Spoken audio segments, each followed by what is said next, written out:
আছে। আমাদের পার্শ্ববর্তী দেশগুলো থেকে কার্গোতে মাল আনার ব্যাপারে প্রাইসটা অত্যন্ত কম। সেটা অনেক বাড়ানো হবে, যেহেতু আমাদের বহু মাল আসবে এখন। আমরা যেহেতু অর্থনীতিকে সচল করেছি, আরো উদ্যোগী করেছি, এগুলো যেন সরাসরি আমরা পাঠাতে পারি। শুধু ঢাকা বিমানবন্দর না, আমরা সিলেট বিমানবন্দরটাকে আরো এটাকে একেবারে ডেডিকেটেড করা হবে, যে মাল পরিবহনের দায়িত্ব বড় দায়িত্ব, তারপর প্যাসেঞ্জারের দায়িত্ব। 1 নম্বর দায়িত্ব হলো মাল পরিবহন। চট্টগ্রামকেও সেটা করা হচ্ছে, যে এখানে মাল পরিবহনটুকু আগে প্যাসেঞ্জার নিয়ে ব্যস্ত, মালের দিকে খেয়াল করতো না। এটা যেন এটা অপাঙ্ক্তীয় একটা জিনিস।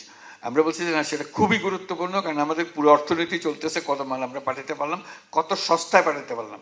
সস্তায় পাঠাতে না পারলে আমাদের জিনিস মানুষ কিনবে না। তো আমরা এই দাম তো গ্রাহকের কাছ থেকে আমার নিতে হবে, কাজেই ব্যবসায়ী আর কাজ করতে পারবে না। আমাদের কাজগুলো যত কমানো যায়, আমরা একেবারে টপ প্রায়োরিটি দিয়েছি। এটা জোরে সোরে কাজ হবে। সেটার জন্য কিভাবে করবে, আমরা বিভিন্ন কোম্পানির সঙ্গে আলাপ করছি, যে পরিবহনটাকে আরো মজবুত করা, দ্রুত করা, সহজ করা, এটাই আমাদের মূল কাজ। এটাকে না হলে অর্থনীতি চলবে না।